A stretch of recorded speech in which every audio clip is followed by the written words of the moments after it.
Olá, meu nome é Larissa, sou CEO da Claves. A Claves é uma empresa que conecta médicos a clínicas de excelência.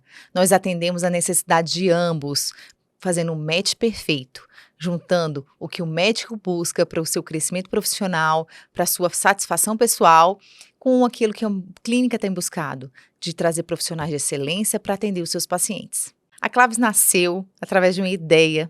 Há mais de 20 anos eu atuo na área da saúde e vi já diversos problemas que poderiam ser resolvidos. Mas dentre eles tinha um que era recorrente: a necessidade das clínicas terem médicos qualificados para atender seus pacientes. E como era difícil eles captarem esses médicos. Sempre foi assim: um amigo do amigo indica e o médico vai atender na clínica. Mas eu me perguntava, será que uma amiga da secretária ia atender na clínica? Será que a amiga da enfermeira iria atender na sua clínica? Pois é. Um processo bem definido, um processo seletivo, avaliando características, interesses, necessidades, faria toda a diferença para a comunicação desses dois profissionais, tanto o médico como a clínica. Então nasceu a Claves. A Claves veio para unir os dois, no melhor dos dois mundos, onde o médico escolhe a clínica que quer trabalhar, com seus objetivos, desejos e anseios atendidos. E a clínica vai ficar satisfeita, porque ela tem um profissional que vai realmente ter tido a oportunidade de ser escolhida. Agora estamos aqui com o Éder. Éder, que tem uma jornada na saúde incrível, e eu vou deixar você falar toda ela, para não errar. Tá bom. Bom, obrigado pelo convite, Larissa. Prazer estar aqui. Bom, meu nome é Éder, trabalho há 12 anos no mercado de saúde. Sou hoje CEO da Equity S.A., que é uma consultoria especializada em área de saúde. Já atendemos mais de 400 clientes, mais de 80 fusões e aquisições nesse mercado. Então, muita história para contar aí. E também sou CEO do fundo de investimento Finance Capital, que é um fundo exclusivo só para a saúde, né? E ele está num nicho de mercado de empresas que faturam até 100 milhões por ano. Então é super desafiador, tem muita coisa boa. A gente já venceu muita coisa, está aprendendo todo dia. E mais uma vez, obrigado pelo convite. Que coisa boa, hein? Grandes coisas a gente tem para poder falar aqui hoje. Vamos A gente lá. pode falar sobre tantas coisas da sua experiência. Vamos começar, então, agora pela parte da sua vivência na área da saúde. Tá. Dentro da sua vivência na área de saúde, eu queria que você contasse um pouco daqueles desafios que você vê dos gestores, aqueles erros mais crassos, aqueles erros mais comuns da gestão na saúde. Então, a gente tem que separar quem é o gestor. O gestor é o empresário ou ele contratou alguém? Vamos separar, vou começar pelo mais clássico, quando o médico vira empresário. Ele divide a jornada dele entre atender paciente, resolver o faturamento, o horário da secretária, se fulano chegou, se tem cafezinho, ele fica nessa jornada, né? E aí ele não acaba tendo uma boa gestão. Não vou discutir a parte médica, que a gente não é médico aqui. Mas ele fica numa situação que ele vai ficar míope, né? Ele vai olhar só o faturamento, ou ele vai olhar o caixa, ele confunde o caixa da empresa com o bolso dele, né? Então, tem algumas questões muito particulares. O principal erro do médico é ele não se atentar aos principais indicadores da saúde, que é conversão, faturamento, glosa, né? Então, assim, a maioria das clínicas vivem de consulta, e consulta não deixa ninguém rico, né? É verdade. Se ele não controla a taxa de conversão, ou seja, o paciente fez uma consulta e fez algum procedimento, e a gente não está falando de fora da ética, a gente está falando de dentro da ética médica, lógico, mas ele não controla isso, ele está perdendo dinheiro. O paciente vai fazer aquilo em outro lugar que poderia fazer naquela clínica. E depois desse trabalho todo, ele consegue remeter aquilo ao convênio, e o convênio glosa, ele não conta, ele não sabe porque glosou, então ele trabalhou, mas não levou. Então, controlar isso, eu acho que é o erro mais clássico, assim. Ele só olha para o caixa. Se o caixa está bom, eu vou indo. Se o caixa está ruim, eu faço empréstimo. E depois começa a faturar de novo e faço empréstimo. E ele vai ficar na roda viva. Agora, quando a gente fala de um gestor profissional, ou alguém que não é sócio, está ali gerando a clínica, aí tem tanta coisa para falar. Então, assim, vamos lá.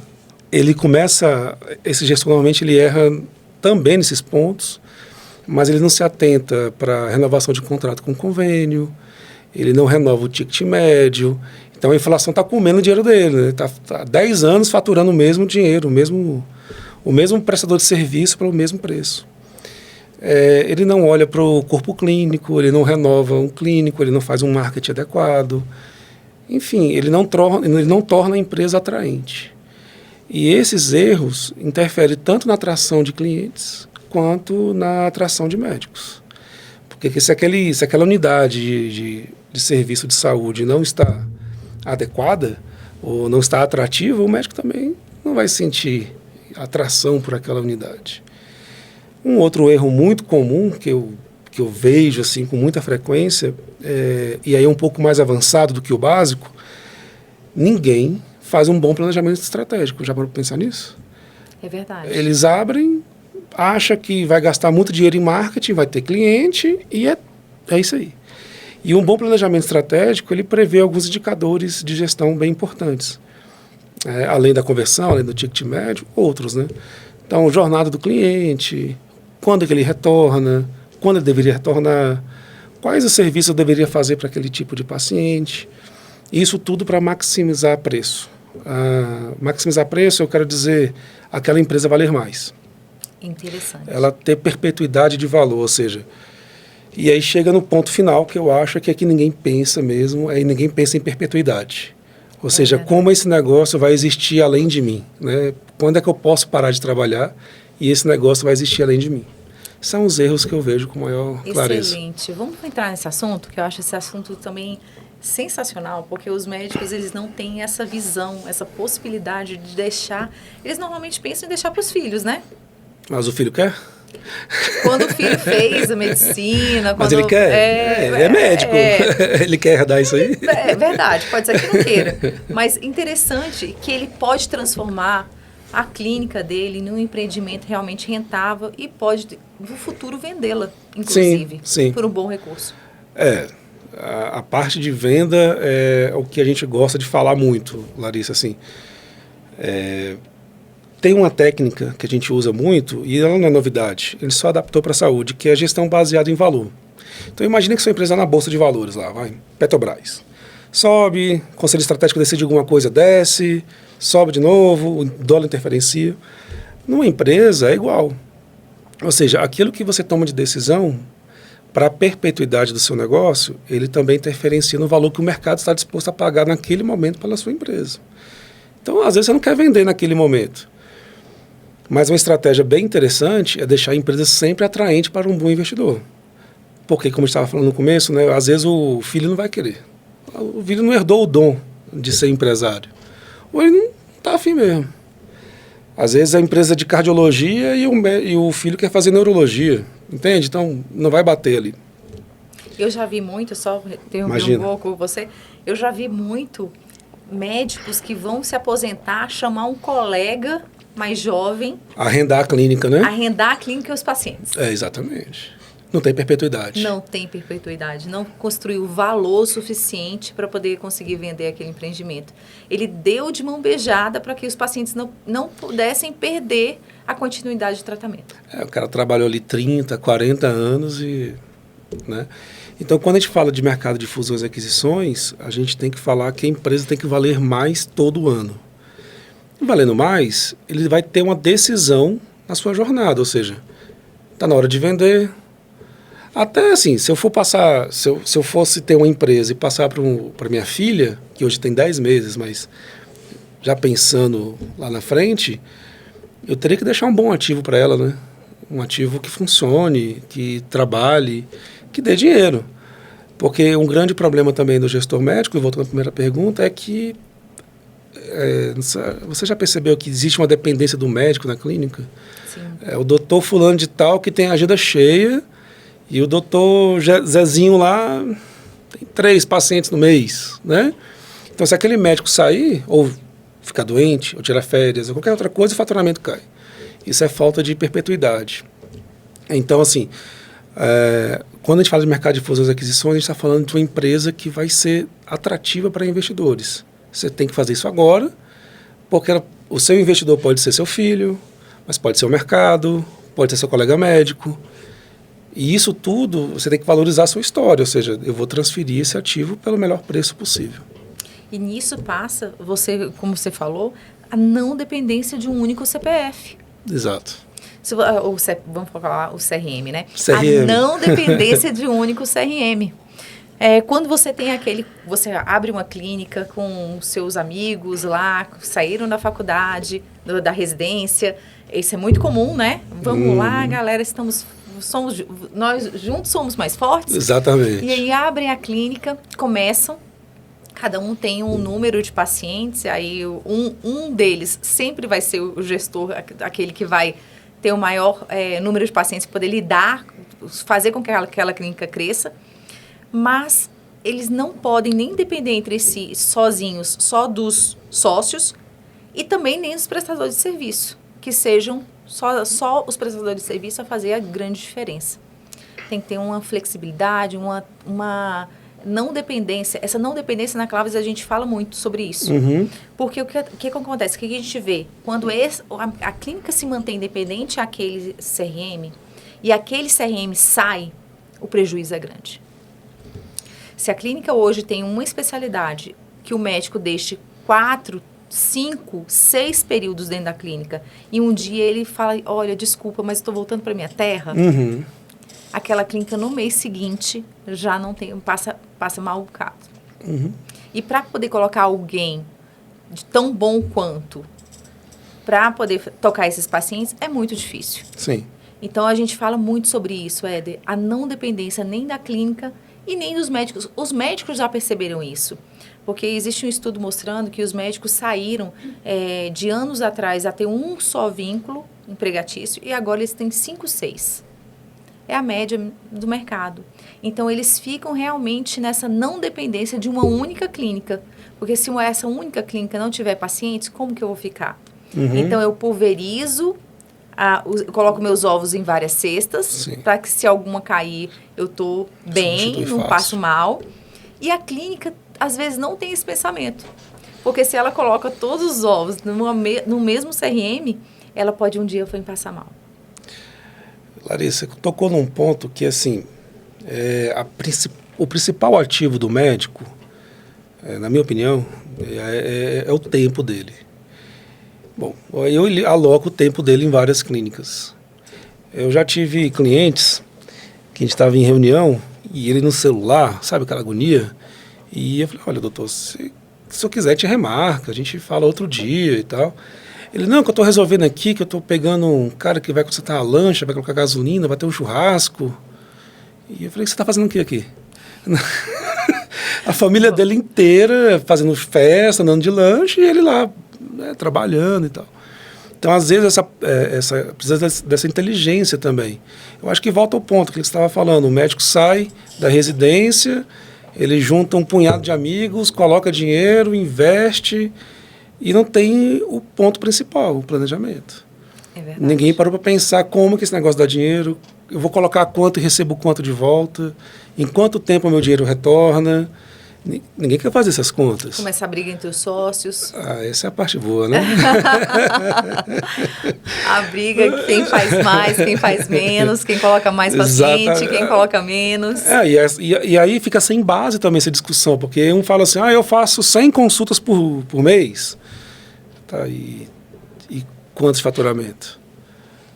Porque assim, o teu coleguinha aqui faz 1000 exames por mês. E isso gera muito faz mais. 3 cirurgias e acabou. E pagou tudo. Então, assim, qual é a estratégia daquela empresa? Então, assim, querendo voltar nesse assunto, sai da residência e abro uma clínica ou não abro, vou trabalhar no hospital de carreira, não vou ganhar experiência, depende do seu projeto. Existem médicos muito bem-sucedidos na carreira que eles não são donos de nada, eles são prestadores de serviço e conseguem ter uma boa rentabilidade. Mas se o projeto ter a própria clínica ou herdar a clínica, né, da família, eu acho que você tem que ter um bom planejamento. Onde é que eu estou, para onde é que eu vou, quanto eu ganho, quanto eu gasto. São perguntas básicas que as pessoas não se fazem, porque acham que a gente está na década de 90, né? Abriu, ganhou, né? Abriu clínica, ganhou dinheiro. E não é bem assim, né? A gente tem bons concorrentes no mercado aí. É verdade, hoje em dia está muito mais difícil, é a concorrência, é a burocracia, são os planos de saúde que não estão abrindo mais para qualquer um, e aí você tem que realmente fazer uma parceria com alguns outros, enfim. Temos grandes desafios na área da saúde para poder enfrentar. E quem está começando agora sente, quem está saindo da residência sente bastante que não é um mar azul. Não. É um oceano vermelho. Mudou muito. Bem vermelho, bem complexo. Você tem grandes players no mercado hoje, a gente pode falar de Redditor, a gente pode falar do Grupo Pátria, a gente pode falar do Cora, que chegou em Brasília aí com presença, né? É verdade. Comprou o Anchieta e o São Francisco. E não está tão fácil assim. Eles verticalizaram o mercado entre eles, a Apivida com estratégia muito mais clara, mas e também está aqui em Brasília.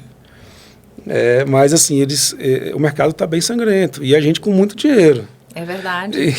Concorrência se você dura. juntar todo mundo num bolo só, tem alguns bilhões aí na mesa. É verdade. Mas tem um fator importante, que assim, a boa estratégia, ninguém vai conseguir abraçar o mundo inteiro. Então, assim, a boa estratégia vai trazer teu cliente certo. Vai preferir o cliente que não quer no hospital, prefere uma clínica, tem gente que prefere uma clínica no hospital, e aí sucessivamente. Então, você tem que identificar o primeiro quem é seu paciente, quem é seu público-alvo. Né? Tem empresas que não atendem convênio, também tem essa realidade, e que focam no público AAA, né? Consulta de milão aí. A consultinha R$1.000. Sim. E tem aquele cara que faz a consulta de R$50. Ninguém está certo, ninguém está errado. O ponto é qual é a sua estratégia. É giro? É conversão? Onde é que esse paciente vai parar? Onde você está posicionado, né? Exatamente. Como você está fazendo esse marketing para atrair esse perfil que você quer. Exatamente. Essa é a parte difícil, que o paciente sair da casa dele, escolher sua clínica, precisa de um bom planejamento, um bom marketing. É verdade. Continuando falando desse gestor, vamos pensar aqui na nossa persona aqui. Tá. Esse gestor, médico ou não médico, ele necessariamente, para o crescimento da clínica dele, vai passar por prestadores de serviço. Ele vai ter que contratar médicos para poder estar aumentando o time dele. Sim. Como é que você vê essa questão? Quais são as dificuldades e os anseios desse público? Larissa, pensa assim, ó. Eu sou o médico, dono da clínica. E você é a médica que eu quero convidar para abrir um horário aqui comigo. Se eu sou médico e não me planejei, eu falo assim, Larissa, tem uma clínica aqui e abre um horário comigo, segunda-feira de manhã está vago. Coincidentemente, a sua agenda está disponível segunda-feira de manhã. Aí você me faz a pergunta, mas quanto é que eu posso ganhar? Não, Larissa, vai começando a trabalhar, monta a tua clientela, né, essa conversa? Fideliza teu cliente, e aí o céu é o limite, depois abre um segundo horário. Não, eu entendi, mas quanto é que eu vou ganhar? Não te dá essa resposta. Não te fala, olha, eu estou com uma lista de espera de 30 dias, minha consulta média é de tanto tempo, eu consigo colocar 10 pacientes para você em média no primeiro mês, não vai ser no primeiro dia, mas isso vai acontecer. Aí você vai ganhar R$1.000 por mês aqui num turno. E aí, se tudo der certo, eu acho que se você fechar mais 2, 3 turnos comigo, você leva 5.000 só de consulta, fora a cirurgia que você vai levar para o hospital e essa coisa toda. A dificuldade de atrair um médico é quando você não consegue dar uma resposta convincente. Porque no final do dia está todo mundo ali atrás de recurso financeiro. Né? Eu quero que minha clínica renda mais, mas você quer ser bem remunerada. Então, se você vai no escuro, abre sua agenda, vai lá, passa a manhã inteira sem nenhum paciente... Probabilidade de voltar é zero. É zero. Você fala, olha, desculpa, mas... Não, mas eu te avisei que ia ser assim no começo. Não, você não me avisou. É verdade. Você falou que estava cheio de paciente e não está tendo nenhum aqui para mim. Então, quando você tiver agenda, você me liga. Aí liga para o cara, semana que vem eu tenho 10 pacientes na sua agenda. Pô, mas já estou em outra clínica. Então, assim, não houve nenhum planejamento de atração do paciente. Às vezes ele vai chegar com você, né? Eu acho que você passa muito por isso. Que, Larissa, eu preciso de médico. A Claves arruma médico, também arruma médico. Tá bom. Mas quanto é que ele ganha? Veja bem... Não, o nosso processo é bem árduo para isso. Não, para você admitir o paciente, o cliente... O médico... É isso. E a gente se preocupa bastante com isso, Éder, porque o nosso cliente, o médico, ele tem que entender que a Claves está trabalhando para ele também. Sim. E a gente tem que equalizar os desejos dele com os desejos da clínica. E com a realidade também, E com a né? realidade do mercado. Exatamente. Que a gente também posiciona com a realidade do mercado. Eu brinco muito falando o seguinte, não adianta eu chegar lá num apartamento da Asa Sul e falar assim, eu quero alugar esse apartamento por R$1.000. Não adianta, o mercado fala para mim o preço. Então não adianta nem o médico falar que ele quer X, porque o mercado fala Y, e não adianta o dono da clínica falar X, que o mercado fala Y. Exatamente. Então, assim, eu falaria para os gestores que eventualmente nos assistem, montem o orçamento do médico. Quanto ele vai ganhar com a sua clínica? E seja realista, porque, assim, nesse mercado, né, nosso, né, já passou essa época, não tem ninguém mais bobo. Né? Então, assim, olha, doutor, aqui a nossa fila de espera é de X tempo. Então, se a gente conseguir converter 10% da nossa agenda para o senhor, vai dar tanto para você. Só que a gente faz esse procedimento, ganha-ganha é assim, as divisões da empresa é de 50-50, 60-40, não importa. Mas um erro clássico do gestor é só falar que precisa de médico e não responder para o médico quanto que ele pode faturar ali, ou qual é o ganho dele real. Ah, doutor, que a consulta é pouca, mas a conversão é alta, então você pode fazer outros procedimentos e tal. Então, há uma má contratação ali, há uma má onboarding ali do médico com o outro, e ele acaba tendo experiências ruins, porque ele acaba chamando muitos, poucos ficando, e aí ele vê que a clínica dele não anda. Sim.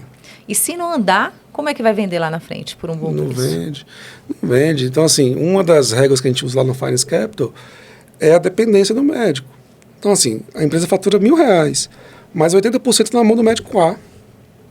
Então, assim, esse médico não pode nem pegar resfriado, né? Ele não pode ter férias com a família dele, porque ele vai embora e leva 80% do meu faturamento. Então, risco É altíssimo. um risco alto de aquisição. Uma outra coisa que eu queria te falar sobre gestores, que a gente percebe muito, é que, assim, às vezes você consegue até dar uma previsibilidade para o médico. Razoável. Não estou falando perfeita, mas razoável. Só que lá naquela clínica, normalmente tem um médico que já reina, né? Já é o dono do pedaço. E não há nenhuma política interna de como descentralizar isso do médico antigo para o novo. Então, às vezes, há demanda, mas aquele médico, ele absorve ainda e não há uma descentralização. Então, assim, às vezes você fez um bom trabalho, às vezes a gestor fez um bom trabalho para contratar. Mas na hora do dia a dia não foi feito o trabalho de gestão de quebrar a centralização do paciente. Ou seja, às vezes o paciente não quer ir com o João, mas o call center ali da empresa está tão acostumado a marcar para o João que marca. A agenda dele está aberta, e vai no automático, né? A gente não olha às vezes da porta para dentro, a gente só olha da porta para fora. Tem que faturar mais, investe em marketing para trazer cliente. Mas espera, o que eu posso fazer aqui dentro? Né? Onde é que o dinheiro está aqui dentro, no que eu tenho hoje? Até para você poder investir no marketing, né? Não, você vai contratar o cunhado lá que fez o curso de marketing pela internet, né? É verdade. Ou o cunhado que fez um curso de medicina e você não gosta dele. E ele está atendendo seus pacientes. Exatamente. Que é um perigo também. Exatamente. Então, assim, o gestor ele tem que estar muito atento a pequenos sinais, né? Nenhuma empresa começa a quebrar da noite para o dia. Então, assim, você já parou para pensar que sabe esses caras que vivem de floresta, esses caras que tem o largados e pelados da vida, né? Sim. Você vê que os caras têm uma noção, falam assim, olha, aqui passou o bicho tal, pela pegada, né? É um sinal pequeno que foi dado e ele tem alerta, né? Na gestão da empresa é a mesma coisa, a gente tem que estar atento aos indicadores, ao mais sensível que seja, ou seja, se o faturamento caiu, todo mundo às vezes coloca a culpa na sazonalidade, né?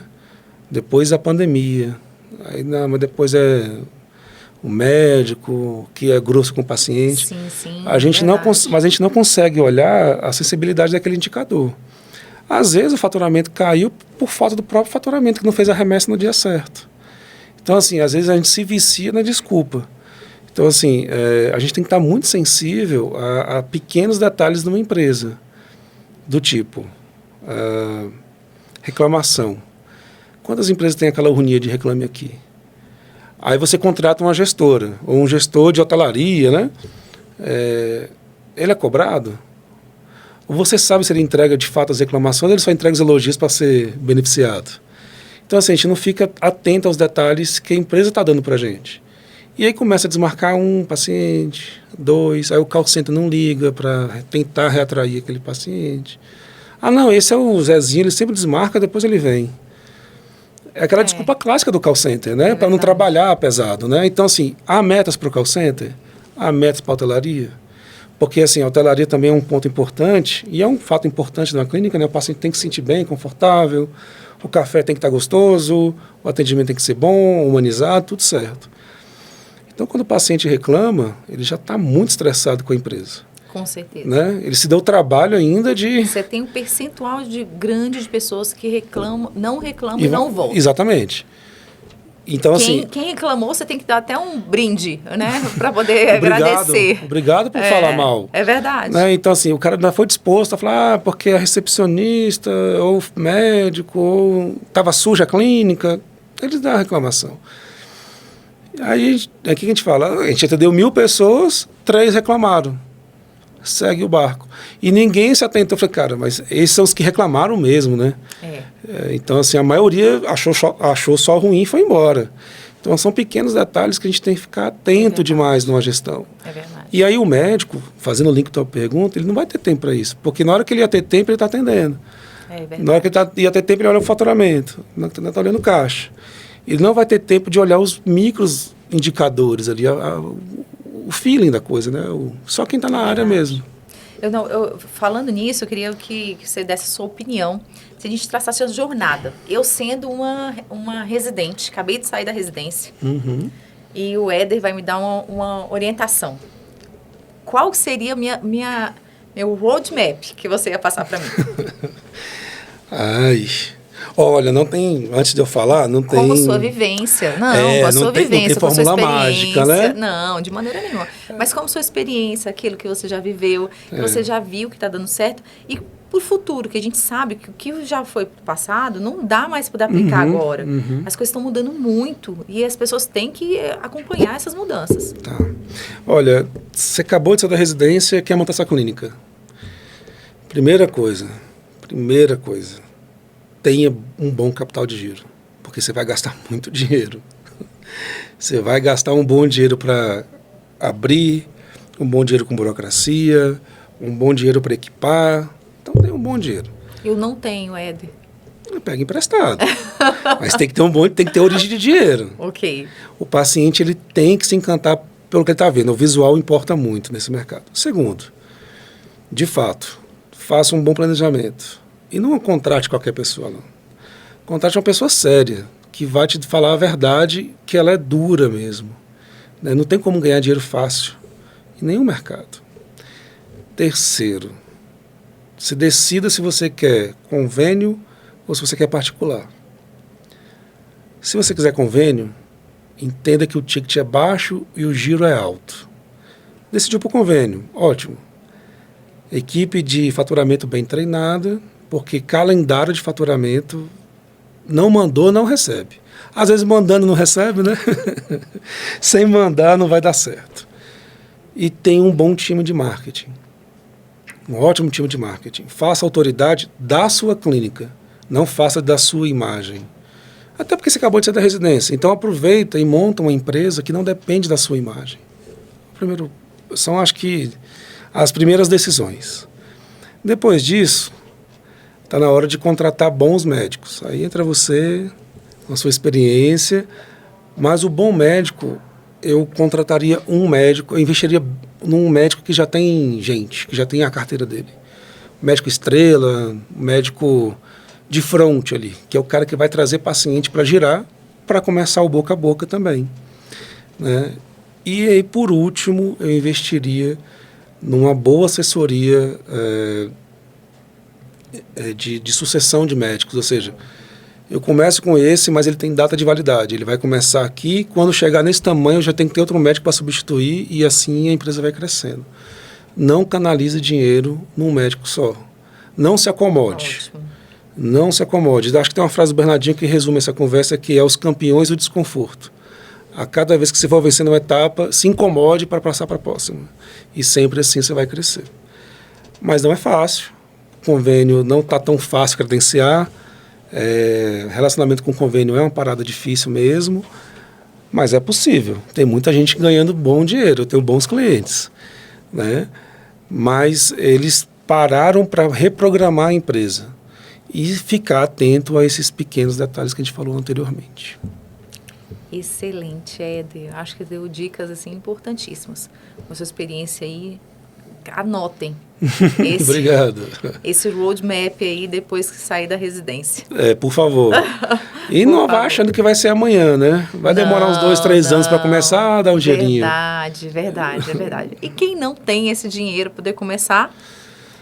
Ai, Larissa, eu não sei, não faço milagre, mas eu acho que o ponto principal é, se você sozinho não tem dinheiro, tenha sócios. Se tiver sócios, um bom acordo de acionistas, por favor. Porque vocês vão brigar, uma hora vocês vão brigar, a gente briga com quem dorme na nossa cama, né? Imagine que quem só divide o dinheiro. Então, a gente precisa ter um bom acordo de acionista para prever entrada, saída de sócio, porque aí o amigo chama um amigo que vira sócio, que pega 10%, 5%, 2%, daqui a pouco tem 90 sócios daquele negócio que não fatura nem 90 mil, né? Não dá nem R$1.000 para cada um. Então, assim, tem essas situações, a gente precisa ter esses cuidados. E aí eu acho que um preconceito que existe muito, né, é ter um bom jurista, né, um bom advogado. A gente pensar em alguns problemas antes de eles existirem, até para alguém de fora, claro, conheço esse caminho, hein? Esse caminho dá problema, vamos evitar. Agora, quando a empresa estiver maior, Larissa, eu acho que é uma coisa que a gente faz muito, né, que é ser conselheiro, né? A gente é conselheiro de grandes empresas hoje, de pequenas também, a gente é conselheiro de grupos, né, a gente já participou de alguns comigo. É verdade. Acho que um conselheiro de fora, que enxerga, que pensa e que tem experiência, ele pode agregar muito no... Que não passe mão na cabeça. Por favor, sem mão na cabeça. É aquele que fala a verdade, né? Aquele que fala a verdade sem ofender, né? Existe uma frase que eu gosto muito que é a leveza de uma mão firme, né? Então, assim, eu estou falando com carinho, mas eu estou falando que é duro o caminho, né? Então, assim, eu acho que é esse caminho, assim, que a gente precisa ter. Ótimo. Quando sair da residência. Tá. Tem um desafio para o cara que já é grande. Eu ia colocar só mais um ponto, que você pode vir para Claves e entrar em boas clínicas para você trabalhar até você conseguir fazer esse pé de meia e conseguir começar Larissa, uma mas clínica. esse é o não precisa nem falar, né? Esse é mandatório.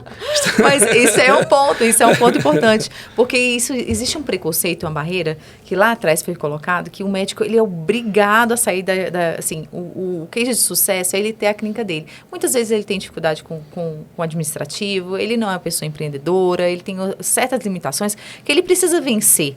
Até que ele as vença, seria interessante ele empreender dentro de outro lugar que já está funcionando, bonitinho, já tem um cafezinho, já tem água, Sim. Já tem recepcionista treinada. Mas nesse ponto também é importante destacar que se ele optar por esse caminho também, ele tem que ser um cara muito desconfortável, assim, ele tem que olhar os detalhes, ele tem que aprender no erro dos outros. É um caminho bem difícil. Também não é fácil, nada é fácil, né? Mas ele tem que ser um cara muito atento, assim, ele não pode viver no consultóriozinho dele, porque ele sai do consultório, já pega a maletinha, já vai para o carro. Tem uma visão mais aberta. Uma visão muito sensível de tudo que está acontecendo. Conversar com o recepcionista, conversar com o gestor. Aprender dentro do ambiente que ele já está ali para poder prestar serviço. Olha que dica legal.